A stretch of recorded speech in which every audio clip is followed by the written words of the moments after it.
So, a few weeks ago, I made a video on a couple of Roblox RPGs, and as much as I dog on the games that I played, I still enjoyed making the video and seeing your suggestions. However, one game was constantly getting recommended in the comments, and that game was Arcane Odyssey. With the full release out, there's no better time than now to give my first impressions on what the game has to offer, but I may or may not have played a little bit of the game a long time ago. I watched Eclipse's video on it from a while back. Yeah, I know, get your Eclipse clone comments out the way. Still, I tried it for only a few hours, but I didn't really get that far. It's about time I cover this though. Before we start, I want to thank everyone from the server for the fan art. Yes, I have a server, and the link's in the description. Also, I got a self-plug. Yeah, but I wouldn't have to do this if y'all actually subscribe. Get this video to 3,000 likes so I can play more underrated games. You can put some underrated games in the comments. I'm not talking about, play Blox Fruits, please! Yes, I've had someone suggest Blox Fruits as an underrated game. Also, subscribe if you haven't, because my goal for this year is to reach 50k subs, and we're almost there. Anyways, the algorithm won't like this video because I'm not talking about a game I don't like, so if you're on mobile, there's a chance that you have a hype button to click, and that's like a supercharged like, and that'd be cool, I think. Alright, back to the video. Now, if you're a 5-year-old who only plays Brain Rot and what's on the front page right now? Subaru Stairs Experience. They made a game out of the Subaru Stairs meme. If you're playing that, you might as well click off the video. Second of all, you probably don't know what Arcane Odyssey is. It's an open world RPG where you travel the seas, completing quests and learning new skills along the way as you grow stronger. I know that sounds like Blox Fruits, but I promise this game isn't just Blox Fruits. The basic gameplay loop has you progress the main story by talking to various NPCs and solving the problems they have on each island. You could be on an island built on treacherous rocks, fighting bandits, or you could be on islands literally floating on solid clouds, taking down cult members. When you level up, you can choose to invest your stat points into various aspects of your character to specialize in certain types of combat. While you're on the main story, you can pick up a side quest or two where they range from your basic fetch quests and fishing for fish to side bosses you can fight. All this while sailing the sea on your ship while you build your crew. I don't really have much of a crew, or ship for that matter, but that's irrelevant. With the basic gameplay out of the way, I think I should go over what I've experienced so far in the game before I go over my thoughts. I've only played for like 8 hours, but I think that's a good amount for a first impression. First, I have to make a character. I make Steve from the Minecraft movie. Unfortunately, I can't name my character I'm Steve, so I have to go with I'm Steam instead. I am We wake up stranded on a deserted island with amnesia. We see our friend mourning someone close to us we lost, but that won't be relevant for several more hours. We ditch him to row all the way to Redwake, where it's being taken over by pirates, and all the big strong men are gone hunting, so it's up to us, Steam Launcher, to protect the town. After we kick the pirates to the curb, we find out that the sea is kinda cursed, so it's hard to get food. To prepare to search for the answer, we have to do a couple of quests to learn game mechanics. You know, basic tutorial stuff. Oh yeah, this game kinda has a tutorial. It's a lot more than what I can say for 90% of the rest of Roblox RPGs. Developers, put tutorials in your game! I know letting fans make a fandom wiki is tempting, but if I have to go on fandom, I'm gonna kill myself! We travel to the Silent Isle and talk to the supposed hermit. He's known as Shura the Wandering Ronin. And don't care, get M1 idiot. Well, it turns out he was causing the sea to be cursed, so he says that he's gonna leave anyways and dips. As I'm writing this, I realize that these guys are struggling to hunt for food, yet one of the first quests you do is a quest where you learn how to fish, and you catch those fish, no problem. So it might just be a skill issue on y'all's part. You get back and the chief thanks you for your help. The chief asks you to head to Frostmill to find his scout that he stationed there, looking for info on this curse. Well, it's gone now, so you can just go home. Anyways, when you get to Frostmill, the island is melting faster than normal, but not because of the curse we encountered at Redwake. No, it's something completely different. CO2 emissions from fossil fuels. Wait, no. There's actually a person up there using powerful fire magic to melt the area, and her name is Iris. You talk to the master alchemist, Enizor, to get more info. He tells you that this person learned lost magic at such a young age. Lost magic is different because it's a class of magic that has to be learned through research and training. I mean, if there are scholars that regularly learn this magic, is it really lost? I digress. You then head up to the island to stop Iris from rising to sea level by beating the crap out of her with more M1s. She explains her backstory about how she's from a nation called Ravna, but her father was mysteriously arrested, like they abducted him for no reason whatsoever. What is this, America? Am I right or am I right? Anyway, since that day, Iris has been trying to get revenge against Ravana by just kind of screwing around against the nation's colonies. I really don't know what her goal is here. Like, you melt the island and then what? After that, Iris leaves the island and heads towards the Steep Stones, a towering mountain that you need to endure a treacherous climb to reach the peak of. When you reach the island, you meet a mysterious man named Ren, and he asks you to get info from the town at the top, or he'll kill you, I guess. He doesn't actually, he's just a big softy wafty. I'm more likely to die from fall damage than this guy. You climb your way all the way up the mountain, and you find Iris up there. She wasn't able to get info on the Ravana situation, but you hear about mysterious hooded figures passing by.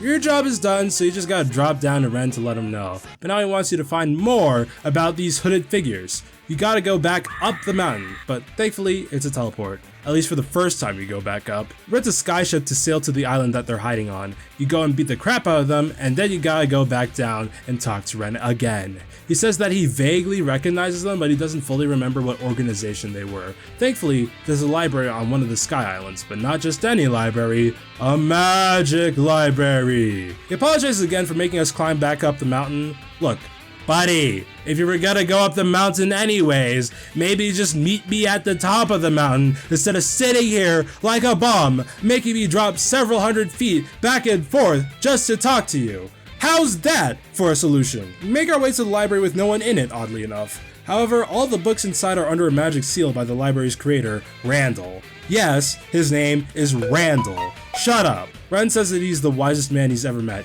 if he's still a man anymore. Oh my god. Congrats on your transition, Randall. Jokes aside, Randall is actually with us the entire time we're in here because he's actually in the library itself. He fused with the plants using the sea curse he possesses. Sea curses are special powers that only one person can hold at a time. They come with perks such as eternal youth and immunity to any natural deaths. Randall lets us read the book we need. And we find out that the hooded figures belong to a group called the Order of Aesir. It's a group that's sole focus is to further the power of magic by any means necessary, including doing illegal stuff like kicking puppies, I don't know. After our visit, we part ways with Ren and make our way back to Iris. We decide that we should get more info on the Order. We hunt down this guy named Naviro and shake him down for info. And we find out that the rest of the Order is hiding on another sky island. At the island, we beat up more Order initiates, and then we find the leader of the group stationed there, Lord Elias. Before I continue, the game up to this point has been Goo Goo Gaga baby mode. All the bosses could be beaten by walking up to them and spamming M1 until they die. Lord Elias is a much needed difficulty spike, seeing as he's the first enemy to actually kill me. I actually started to feel a hint of engagement with the enemies. When you defeat Elias, he explains that he's not actually an initiate like the rest of the goons, but he's actually a Ravana noble, and he was sent to capture the holder of the Cloud Sea Curse, Berenger. The government wants the power of the curses for themselves. However, Elias wasn't the only one sent to find him. We meet back up with Iris and confirm that Ravana's government is actually in cahoots with the Order of Aesir. That means that it's up to us to find Berenger, since he's probably held up in a prison island somewhere. We sail to Sailor's Lodge to look for rumors as to where Berenger is held. We then meet up with our friend from the beginning of the game, Morden. Yeah, I definitely remember you, buddy. Definitely. It turns out he was also tailing the Order. He says that he saw a ship head to Fort Talos. We need a way to sneak in and find Berenger, but going in head first would be a death wish. However, we find a Ravana privateer and manage to get him to tell us about the secret entrance that leads into the fort. We sail to the fort sneakily. We swim to the fort sneakily and find the secret entrance, just as the privateer said. When we're inside, we split up to cover more ground. We gotta go full stealth mode because if we get caught, we're dead. Brother, I could easily beat the crap out of everyone here. Sometimes you have to take out a guard so they don't alert the others, but it's kinda hard to be sneaky when all my punches are as loud as a black flash. We get to Berenger's cell, but we're too late. Berenger is as good as dead because he was stabbed by a Devourer, one of the few things that can kill a curse user without dispelling the curse. However, Berenger already gave the location of the death curse to Morton before we got here, so if he gets there first, it's safe. Ren comes in the room and insists that he talks to Berenger alone, so we leave the room. As we're leaving though, we hear some suspicious talking in one of the rooms, so we peep in from another hole to eavesdrop. General Argos sees us and attacks us. We're able to stop him, but he won't spill any beans on what's going on. He's taking his secrets to the grave! Considering that we wrecked the building, the guards are going to be on us in seconds, so we have to escape or we're dead. This is my stopping point in the story so far because the rest of my time was messing around doing side quests. It's about time that I give my thoughts on the game. I mean, it's alright, like... overrated as fuck. Yeah, I'm kind of mixed on this game. Overall, I think it's a good enough game, but it's not one that's particularly my cup of tea. You know what? Let's get the positives out of the way. Firstly, this game has an actual main story quest. That's a lot more than what I can say for 99% of Roblox open world RPGs. Most of them just have you doing random quests, and then it gets really boring not having a main goal to work towards. You also never really get lost navigating this world. First of all, map. I feel like this should be a requirement for any open world game, but Arcane Odyssey is apparently the exception, not the rule. You can place markers anywhere you want, and you can see the location and distance from your character. Most quests will have an objective marker that you can easily track, and for quests where you need to collect X amount of items on the ground, it'll give you a bubble representing the general area where you can find those items. Second thing I want to point out is that the game has a surprising amount of attention to detail for a game mostly made solo. You can see how the devs spent a lot of time actually creating this fantasy world. There's an in-universe newsletter that you can read at any time. Every time you cast a spell, your character chants the spell name. Although I haven't really dabbled in it, you can also customize the individual abilities of your character. Stuff like that are details that even the bigger devs wouldn't put. Maybe because they have to use that dev time to shove in more microtransactions. Third thing I want to mention is that the progression has been relatively smooth from the 8 hours I've played. Granted, it's starting to plateau by the time I reach the end of my playtime, but it's overall not a massive grind compared to a game like Blox Fruits. You got plenty of quests to do instead of repeating the same quest over and over. That means that even for the parts that are kind of a grind, like there are a bunch of quests that are just catch X amount of fish, and the fishing is just sitting there waiting for the exclamation mark and clicking. There's always other stuff that you could be doing if you don't care too much about map completion. Yeah, you also get experience from map completion, so discovering new areas, finding chests, and completing quests. It reminds me of games like Xenoblade and Guild Wars 2 where you're constantly progressing, even if you're just exploring. While I'm on the topic of leveling, the quests aren't 100% level locked. The main story quests will never lock you out of progressing, even if you're under leveled. If you're good enough, you can just continue the story quest with no problem. The game will recommend a level to be at, but it doesn't halt story progress. Speaking of quests, the quest tracker is pretty good in this game. You have a list of all the quests you accepted, and you can track whichever quest you want. All the quests have descriptions to read, and they're pretty comprehensive. That means that there are fewer moments where you have to walk all the way back to the NPC to ask them to repeat information. Okay, that's all the positives out of the way. Y'all can't say that all I do is hate. First thing I want to say is, why is this game so big? Like, I get it. The game's called Arcane Odyssey. You're gonna have a big game! Still, it feels like every time you go to an island, it's a commitment. If you want to go back where you came, you're gonna have to sail all the way back. This game also has a mechanic where the wind direction affects how fast you go. It doesn't completely cripple your movement, but it does mean that going against the wind would make that journey take even longer. Like, for example, The Legend of Zelda: The Wind Waker. Yeah, I know I'm comparing this game to Zelda, but like, this game has obvious Breath of the Wild inspiration. In Wind Waker, you have that wind mechanic, but you have a magic baton that can change the direction. The point I'm trying to make is that the wind mechanic doesn't even feel interactive as a game mechanic. It's just there for the sake of being there. I'd say that this game needs a fast travel system, but I know some people in the comments would say that having a fast travel system would invalidate the whole sailing mechanic. To those people, I say, screw you. Do you know how many times I had to climb this stupid mountain? Second thing is that this game is just generally a little buggy. Like when you go to the top of the steep stones, there's supposed to be an island at the top. However, the first time I played, I got to the top and there was nothing there. The entire island, gone. How does this even happen? I thought that I maybe needed to do some quest or get some item to make the island spawn, but no, the game was just bugged and wasn't able to load the island at all. Awesome!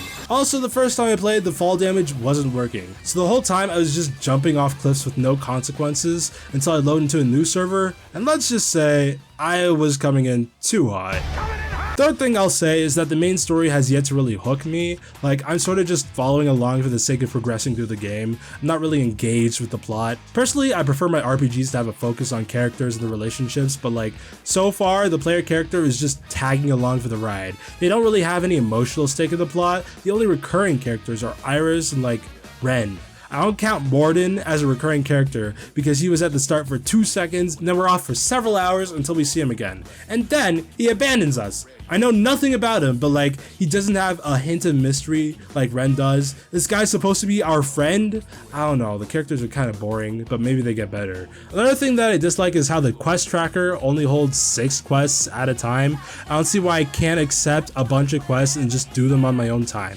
If I have too many quests, I have to cancel a quest before taking on another one. So that means if I want to do it again, I have to sail all the way to the quest giver to do it. A quick thing that's also related to the quest system is that for fetch quests, if you have to fetch X amount of an item, but you already have the amount of items in your inventory, it doesn't count. You can't just use the stuff already in your inventory to complete the quest. No!